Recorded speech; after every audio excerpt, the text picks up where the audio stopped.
침례인 요한의 회개의 침례에 대해서 설명을 했어요.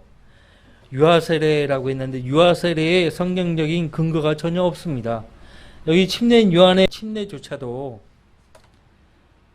성인들이 침례를 받은 거예요.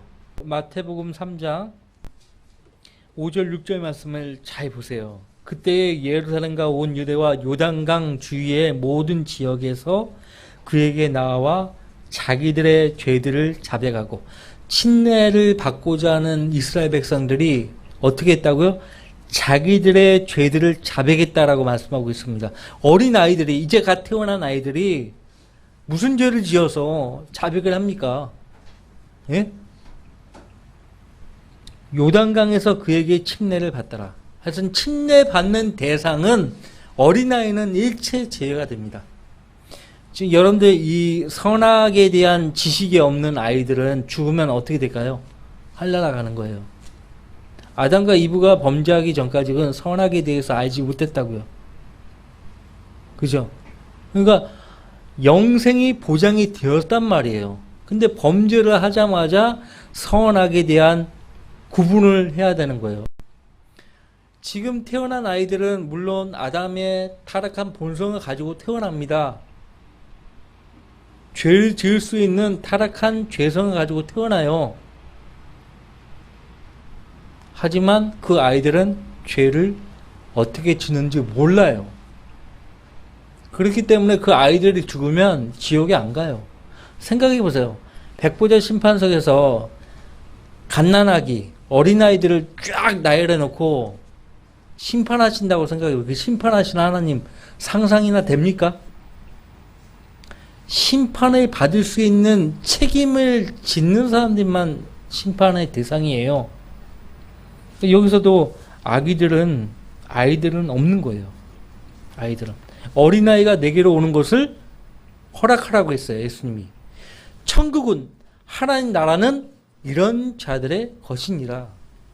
우리가 예수님을 영접할 때 예수님이 십자가에서 우리 죄인들을 위해서 이루신 그 일을 우리가 받아들일 때 어떤 마음으로 받아들여야 되는 거예요? 어린아이와 같은 마음으로, 순수한 마음으로만 받아들일 수 있어요.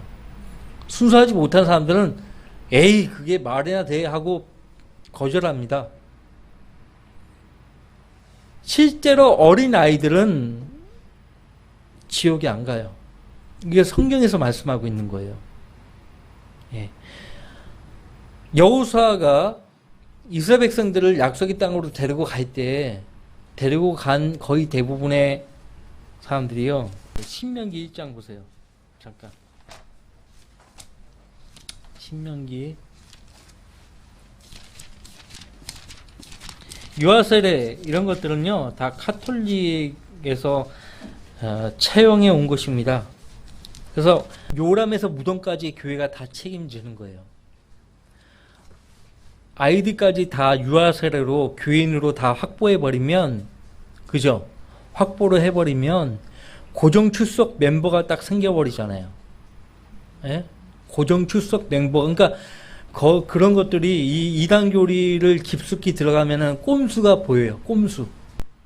자, 신명기 1장 39절. 또한 너희가 먹이가 되겠다고 말했던 너희의 어린 것들과 그날에 선악간에 지식이 없었던 너희 자녀들은 그리로 들어갈 것이니 내가 그 땅을 그들에게 주어 그들로 그것을 소유하게 하리라. 선악간에 지식이 없었던 너희 자녀들은 약속의 땅으로 들어간다. 그래서 아이들이, 뭐 아이들뿐만 아니에요. 전응아들, 정신지체, 장애자, 그죠? 정신적인 연령이 4살밖에 안 되는 거예요. 그런 사람이 죽으면 어떻게 되겠어요?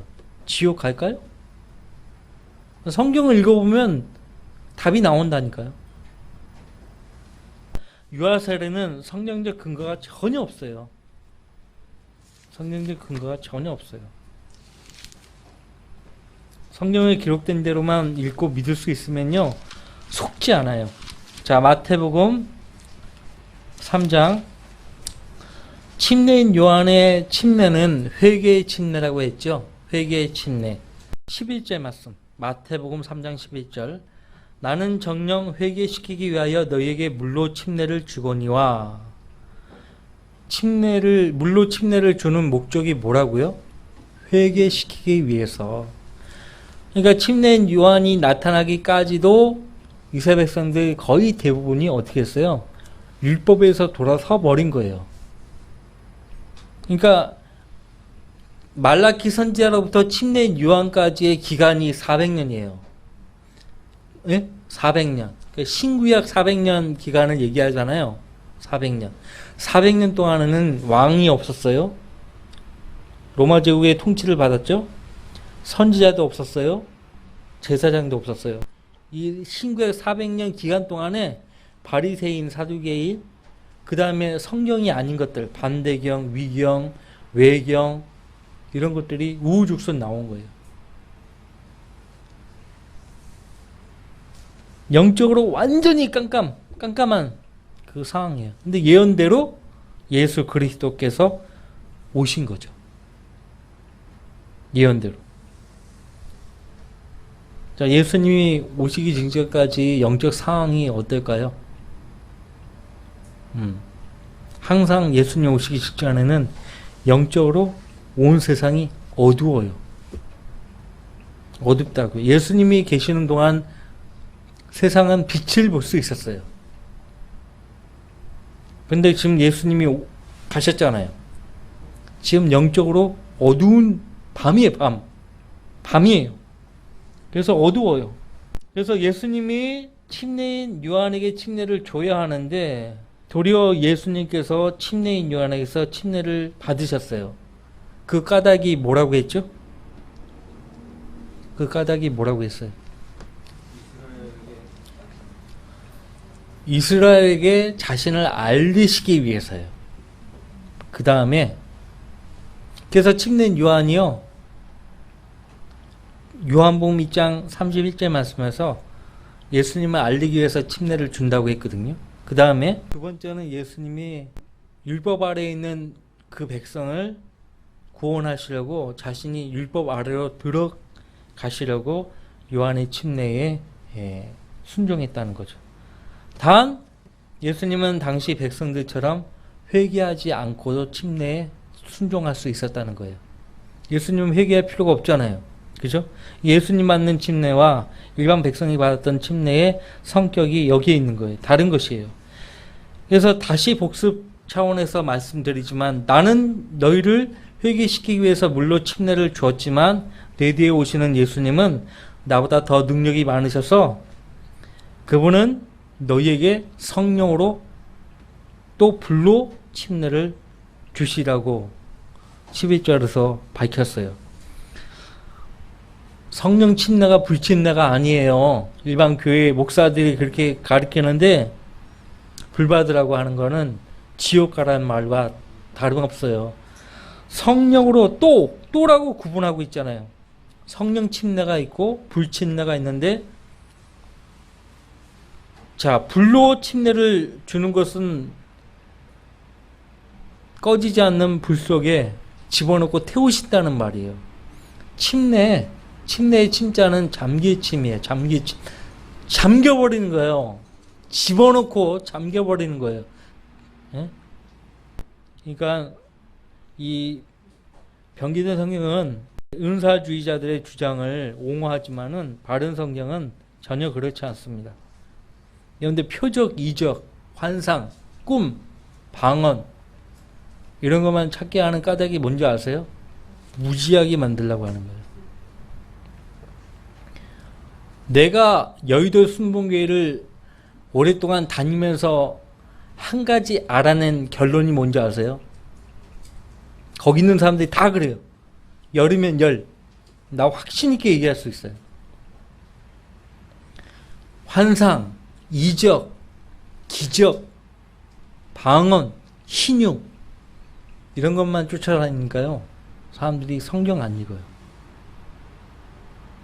거기에서 하나님 역사하신다고 생각하고 하나님께서 나한테 이렇게 역사하시는데 성경 안 읽어요. 성경 읽는 것은 그냥 액세서리. 예? 이거는 그냥 부가적인 거예요. 꿈이나 환상이나 기적이나 이런 걸 통해서 하나님이 얼마든지 내 인생을 이끌어 가시는데, 이거 액세서리예요, 성경이.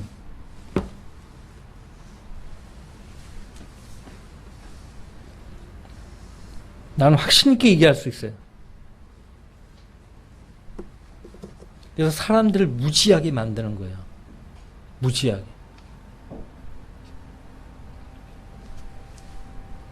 그러니까 그런 사람들이 만나면요, 성경에 너무 무지한 것을 본인이 알아요. 근데 뭘 자꾸 어프로치 하냐면, 나는 당신보다 더 많이 하나님 역사를 체험한 사람이야. 예, 기적을 많이 경험했고 방언도 많이 하고, 나는 죽었다가 하나님 능력으로 치유받은 사람이야. 이런 걸로 어프로치 하는 거예요.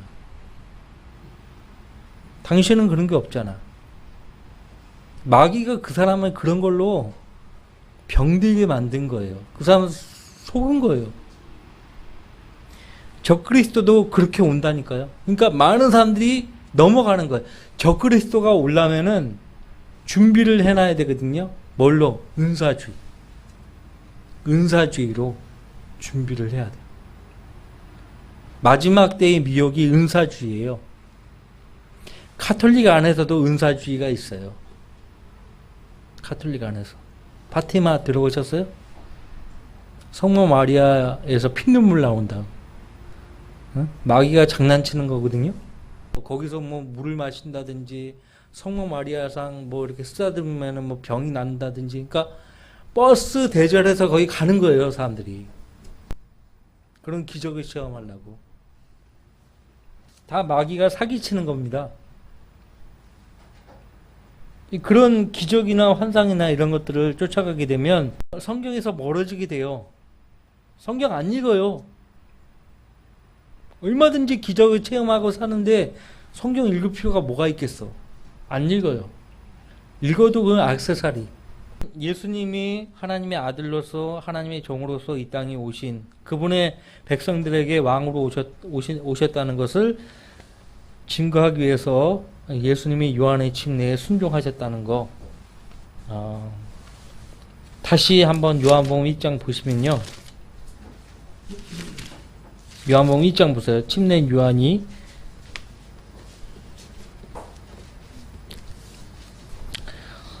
요한복음 1장 31절, 나는 그분을 알지 못하였지만 그분을 이스라엘에게 알리려고 내가 물로 침례를 주러 왔노라고 하더라. 너는 누구냐? 라고 말하니까 이스라엘에게 예수님을 알리려고 내가 물로 침례를 주러 왔다라고 밝히고 있습니다. 자, 다시. 그래서 침례를 받으시고 물속에서 올라오셨다라고 말씀하셨어요. 물속에서 올라오셨다.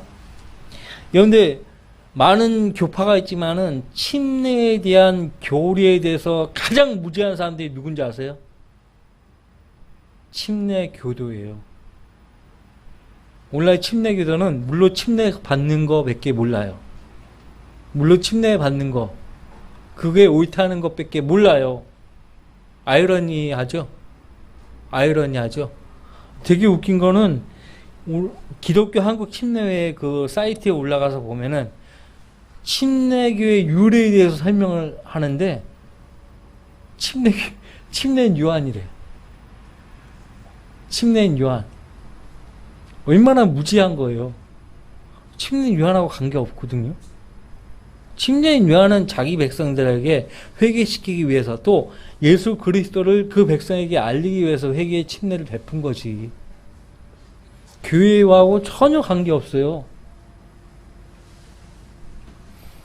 침례교는요, 물론 잠기는 그 침례를 고수하지만은 침례교의 특징이 뭔지 아세요? 침례교의 특징은요,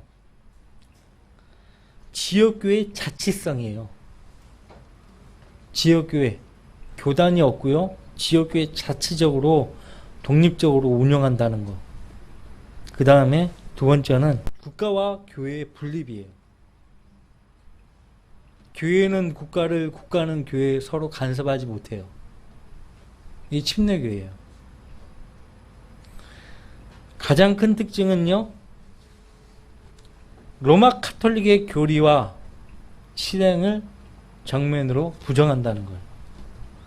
그래서 역사적으로 침례교도들이 로마 카톨릭과 종교개혁자들로부터 박해를 많이 받은 거예요. 종교개혁자들도 로마 카톨릭 환경에서 보고 자란 사람들이기 때문에 똑같이 하는 거예요. 똑같이. 단지 종교개혁자들은 바른 성경으로 다시 시작하고 예수님을 믿는 그 믿음을 다시 주장하고 했죠. 근데 지금 뭐요? 다시 돌아갔죠. 옛날로 돌아가 버린 거예요. 도루묵 돼 버린 거예요. 도루묵. 아니, 옛날보다 더 심해요. 종교개혁 전보다 더 심해요, 지금. 마태복음 4장입니다.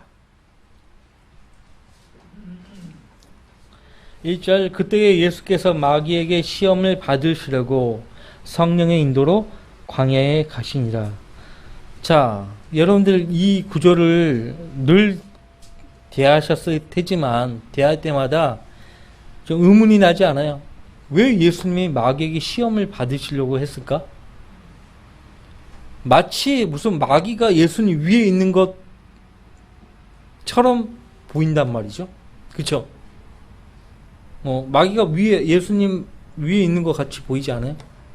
마귀가 뭔데 예수님이 그에게 시험을 받으시냐 이거예요. 여기에 대해서 생각해 본 적 있어요? 그렇게 생각하면 안 돼요. 예수님이 마귀 아래에 있는 것처럼 생각하면 안 돼요. 예? 왜 예수님이 당당하게 나가는 거예요? 왜? 하나님이 자기 형상에 따라 자기 모습대로 지은 최초의 사람 아담은요, 마귀의 시험에 철저하게 무너진 거예요. 실패해버린 거예요. 예수님이 아담과 똑같은 죄 없는 모습으로 이 땅에 오셔가지고 당당하게 마귀하고 싸우려고 하는 거예요, 지금. 당당하게. 첫사람 아담이 실패했지만은 내가 당당하게 마귀하고 싸워서 내가 어떻게 하는가 보라고 지금 우리에게 보여주는 거예요. 내가 어떻게 하는지 너희들은 날 지켜봐. 응?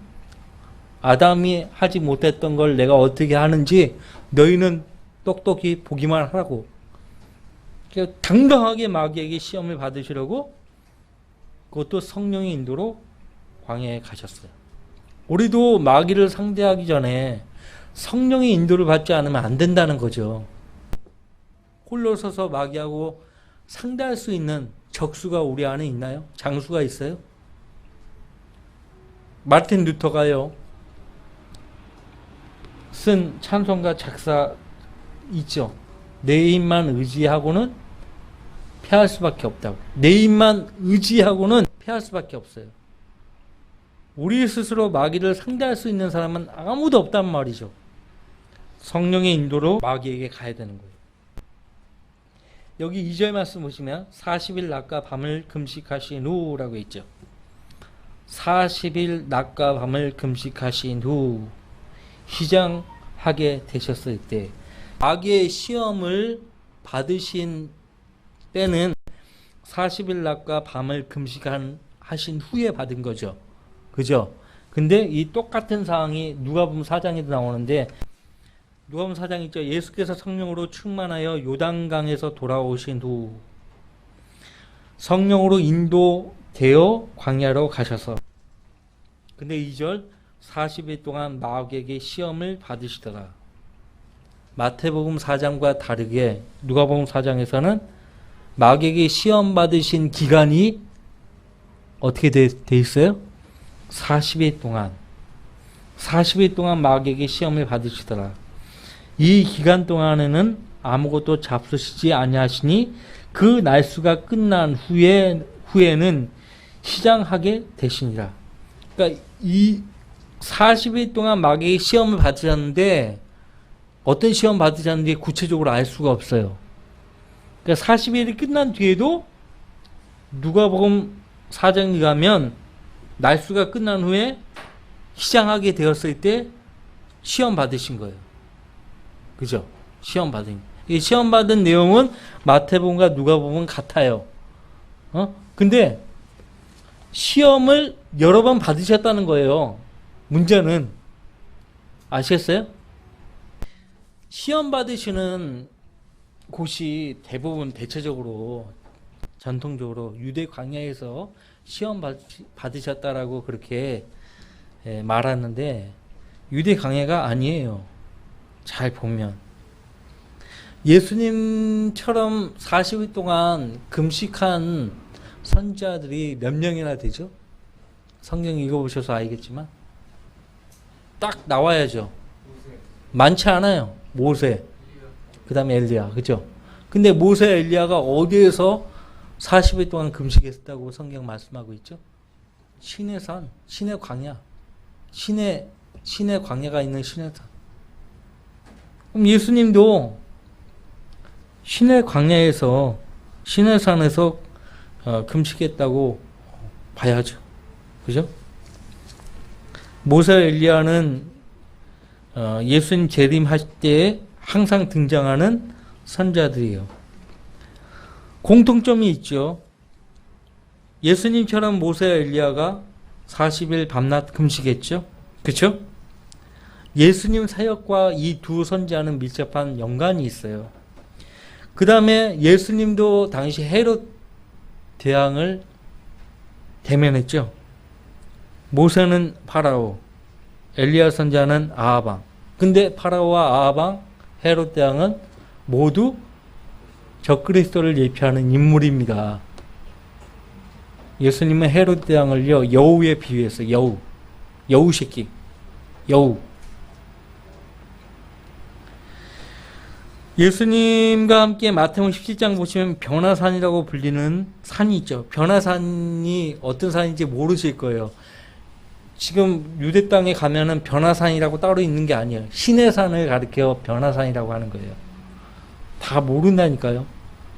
변화산이 어디 따로 있는 줄 안다니까. 신의 산을 가리켜서 신의 산에서 변화가 되었다 해서 신의 산을 변화산이라고 부르는 거예요. 그때 모세와 엘리야가요 나타났어요. 누가 봤어요? 사도 베드로가 본 거예요. 환상을 본 게 아니에요. 실제 본 거예요. 베드로가 실제. 성경 읽으려면 똑바로 봐야지. 성경에서 40이라는 수는 항상 시험의 기간이에요. 이스라엘 백성들이 광야에서 몇 년간 연단 받았어요? 40. 엘리야 선지자는 40일을 금식한 뒤에 이 시내산에 도착했죠. 모세도 마찬가지예요. 시내산에서 오래 있었어요. 항상 재림과 연관되어서 모세와 엘리야가 성경에 등장한다고요. 그리고 예수님이 재림하실 때 하늘로부터 내려오는 제일 먼저 그분의 발이 땅에 닿는 곳이 어디인가 하니까 시내산이에요. 시내산. 저 위에서 내려오는 곳이 바로 시내산이에요. 그래서 이 시내산에 내려오셔서 왕의 대로 따라가지고 올리브산으로 가는 거예요. 셀라 페트라가 있는 곳. 요르단을 여행하면요. 낙타 타고 가거든요. 그러면 그 어느 길을 따라가냐면 왕의 대로. 그 사람들이 그렇게 불러요. 왕의 대로가 있어요. 성경에만 있는 게 아니에요. 왕의 대로라고 있다니까요. 그 왕의 대로. 킹스 하이웨이. 그래서 그 길을 따라 예루살렘 동편에 있는 올리브산에 오실 거예요. 신명기 33장 2절, 이사야서 11장 16절, 40장 3절, 하박국 3장 3절, 민수기 21장 22절, 이사야서 63장 1절에 나와 있습니다. 성경은 공연히 기록된 책이 아닙니다. 그래서 시내산에 올 때 우리와 같이 내려오는 거예요. 우리 성도들과 함께 내려오는 거예요. 그래서 옛날 이스라엘 백성들이 출애굽해서 갔던 그 경로, 그러니까 왕의 대로를 거쳐가지고 올리브산으로 오실 거란 말이에요. 왕의 대로. 이사야서 11장 16절에 대로라고 되어 있고, 이사야서 40장 3절 말씀에 우리 하나님의 대로라고 부릅니다. 시내산, 세일, 보스라, 에돔 땅에 있죠? 보스라. 그죠? 이 에돔 땅이 지금의 그 사우디아라비아 지역이에요. 모압, 헤스본, 여리코, 예루살렘 보시는 거예요. 왕의 대로예요. 그래서 이 첫 번째 시험은 마태복음 4장에 가면 첫 번째 시험이 40일 후에 금식한 뒤에 발생했다는 거예요. 그러니까 예수님이 40일 동안 시험 받으신 이후에 그 시험이 어떤 시험인지는 정확하게 모르지만 누가복음 4장에 가면 다시 이 세 가지 시험을 또 받으신 거예요. 그러면 이 정확하게 이 시험들에 대해서 다음 주에 보도록 하죠. 그죠? 자, 다 같이 기도합시다.